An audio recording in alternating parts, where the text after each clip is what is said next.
కదలిరా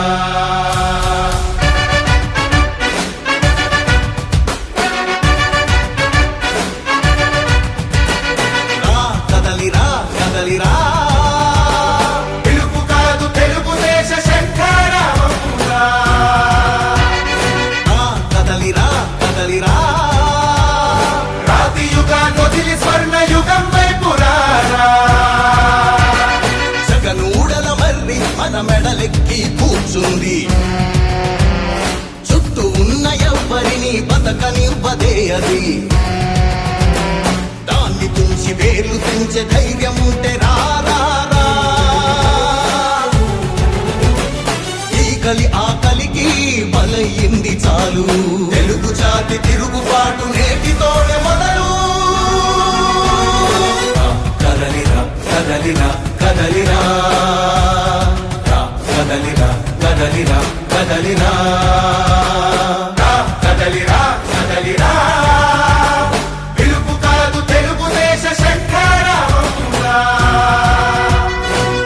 కదలిరా కదలిరా రాతి యుగాన్ని వదిలి స్వర్ణ యుగం వైపు రారా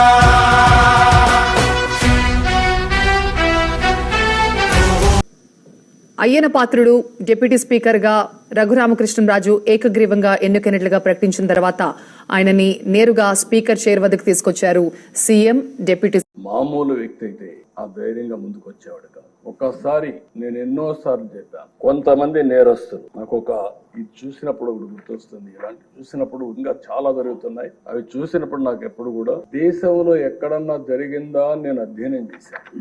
ఇక్కడుండే శాసనసభ్యులు 5 కోట్ల ప్రజలు కూడా అర్థం చేసుకోవాల్సిన అవసరం ఉంది. రెండోది ఆయన విషయంలోనే కాదు, నా విషయంలో కూడా జరిగిన తర్వాత ఏదైతే నా అభిప్రాయాన్ని ధృవీకరించుకున్నా. నేను జైల్లో ఉన్నప్పుడు నా రూమ్ లో కూడా సీసీటీవీ కెమెరాలు పెట్టి నేరుగా వాచ్ చేయాలని ప్రయత్నం చేశారు ఇక్కడి నుంచి, రిమోట్ నుంచి. అదే ఈయన విషయంలో కూడా ఆయన్ని కొడుతూ టీవీలో సెల్ ఫోన్ లో ఆనాటి ముఖ్యమంత్రి చూశారని వారు చెప్పే పరిస్థితికి వచ్చారు. అది ఆ రోజు నాకు నమ్మశక్యంగా అనిపించలేదు. కానీ నా విషయంలో ఎక్కడైతే నన్ను జైల్లో పెట్టారో ఆ రూమ్ లో కూడా సీసీటీవీ కెమెరా పెట్టి నేను ఏ విధంగా ఉన్నానో వాచ్ చేయడానికి ప్రయత్నం చేశారన్నప్పుడు నాకు నా అభిప్రాయాలు కన్ఫర్మ్ అయినా. అది అయిన తర్వాత నేను చాలా సార్లు ఆలోచించాను, ఎక్కడన్నా ఇలాంటి వాళ్ళు ఉన్నారా, ఎక్కడన్నా జరిగిందా ప్రపంచంలో అని అడిగితే ఒకే ఒక వ్యక్తి దొరికాడు. ఆ వ్యక్తి కొలంబియాలో ఎన్నో ఏళ్లకు మునుపు కాదు, 1980-85 ఆ ప్రాంతంలో ఏదైతే పాబ్లో ఎస్కోబార్, అతనికి ఇతనికి కరెక్ట్ గా సరిపోతున్నాయి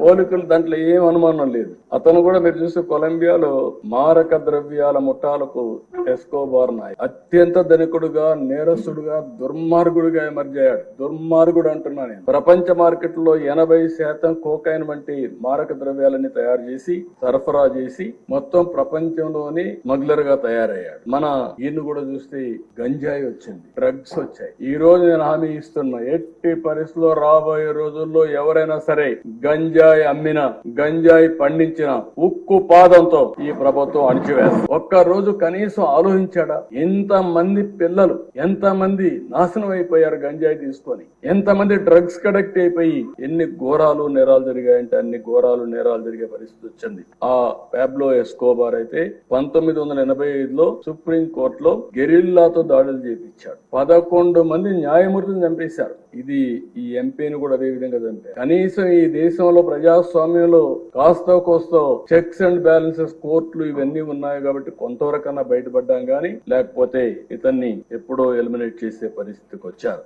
ఒక వ్యక్తి చట్టసభకు రావడం అంటే ఎంతో గొప్ప అవకాశం. ప్రజలుగా చట్టసభలకు వెళ్లిన వారు ప్రజా సమస్యలపైన పోరాడవలసిన అవసరం ఉంది. గడచిన 5 సంవత్సరాలుగా చూశాం. ఇదే కుర్చీలో అంత మునుపు 14 సంవత్సరాలు కూర్చున్నా, అదే అపోజిషన్ కుర్చీలో కూర్చున్నాను. ఆ రోజులు ఇప్పుడు కూడా గుర్తొస్తాయి. ఒక్క రోజు కూడా అసెంబ్లీ సుజావుగా జరగడం గాని, బూతులు లేకుండా అసెంబ్లీ జరిపిన సంఘటనలు లేవు. సరే, అందరి మారిగా నాకు కూడా అవమానాలు జరిగాయి, అవన్నీ నేను ఇప్పుడు పోవడం లేదు. కానీ ఆ రోజు ఒక మాట చెప్పాను, ఇది గౌరవ సభ కాబట్టి ఈ సభలో నేను ఉండలేను. మళ్లీ ప్రజాక్షేత్రంలో గెలిచి గౌరవ సభగా చేసిన తర్వాతనే ఆ సభలో అడుగు పెడతానని వచ్చాను. ఈ రోజు అందరం కూడా దీన్ని గౌరవ సభగా చేయడం కోసం ప్రజాప్రతినిధులుగా మనందరం ఈ సభ ఔన్నత్యాన్ని గౌరవాన్ని కాపాడవలసిన బాధ్యత మనందరిపైన ఉంది. ఇక్కడుండే నిన్నటి వరకు మీరు ఏది మాట్లాడినా చలామణి అయింది, కానీ ఇప్పటి నుంచి ఆ కుర్చీలో కూర్చున్న తర్వాత ఆ కుర్చీ గౌరవాన్ని కాపాడుతూ మీ గౌరవాన్ని పెంచే విధంగా మీరు ముందుకు పోవలసిన అవసరం ఉందని చెప్పి కూడా డిప్యూటీ స్పీకర్ గా వారిని కోరుతున్నా. ఉన్నారు వాళ్ళ నాయకుడేమో ఆయన ఇంట్లో పడుకుంటారు, నువ్వు పోయి కౌన్సిల్ అంటే విభజించు పాలించి అక్కడ వాళ్ళు రారు, ఇక్కడ నువ్వు పోయి అని చెప్పి మాట్లాడి పంపించారు అధ్యక్ష. అది వాళ్ళు కూడా తెలుసుకోవాలి. రెండో విషయం ఏంటంటే అమ్మఒడి అన్నారు, సంవత్సరం పాటు చివరి లాస్ట్ ఒక ఫస్ట్ ఇయర్ ఎక్కేశారు. 15,000 అన్నారు, 13,000 ఇచ్చారు. అవన్నీ కనిపించట్లేదు వాళ్ళ మోసాలు. మేము ఈ రోజు వచ్చాం, ఒక్కొక్కటి ఇప్పటికి సూపర్ 6లో 3 పథకాలు తీసుకొచ్చాం. మిగిలిన వాటికి కూడా మేము బడ్జెట్ లో పెట్టాం. అవన్నీ వదిలేసి ఏదో జరిగిపోయిందని మాట్లాడడం కరెక్ట్ కాదు. సభని మైక్ ఉంది కదని సభను తప్పుదా పట్టించే అధ్యక్ష. నేను మన ఎల్ఓపి గారు చెప్తున్నా, మీ సభ్యులు చెప్పండి, అందరూ మాట్లాడి మేము కోరుకుంటున్నాం, సబ్జెక్ట్ మీద డిస్కషన్ చేద్దాం. మీరు ఎవరైతే అసత్యాలు చెప్పి రెచ్చగొట్టే విధంగా చేయకుండా సబ్జెక్ట్ మీద మాట్లాడి మేము పూర్తిగా సహకరిస్తాం. హెల్త్ సెంటర్స్ ని ఏర్పాటు చేసేందుకు తగు చర్యలు తీసుకోవాల్సిందిగా మా నియోజకవర్గ మత్స్యకారులు అందరి తరఫున కోరుతున్నాను అధ్యక్ష.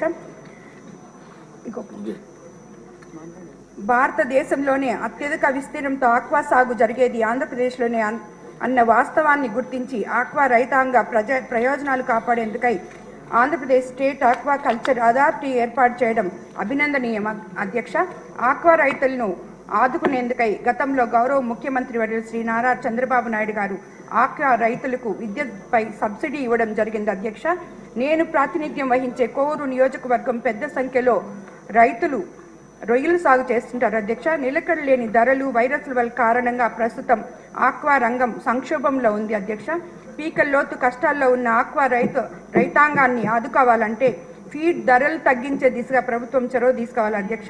ఆక్వా ఫీడ్ తయారీలో ప్రధాన ముడిసరుకైన సోయా కొనుగోలులో ప్రభుత్వం సబ్సిడీ ఇస్తే మ్యానుఫ్యాక్చరింగ్ కాస్ట్ తగ్గుతుంది అధ్యక్ష.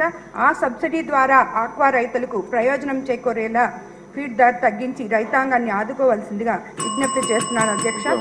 గత ప్రభుత్వంలో నిలిచిపోయిన అభివృద్ధి పనులు తిరిగి పునఃప్రారంభించి తద్వారా మన రాష్ట్రాన్ని దేశంలోనే అత్యున్నత స్థానంలో ఉంచడం కోసం సీఎం గారు చూపిస్తున్న చొరవకు ఆంధ్రప్రదేశ్ రాష్ట్రం మొత్తం శిరస్సు వంచి నమస్కరిస్తుంది అధ్యక్ష. ధన్యవాదాలు అధ్యక్ష. పెద్దలు ఆంజనేయులు గారు.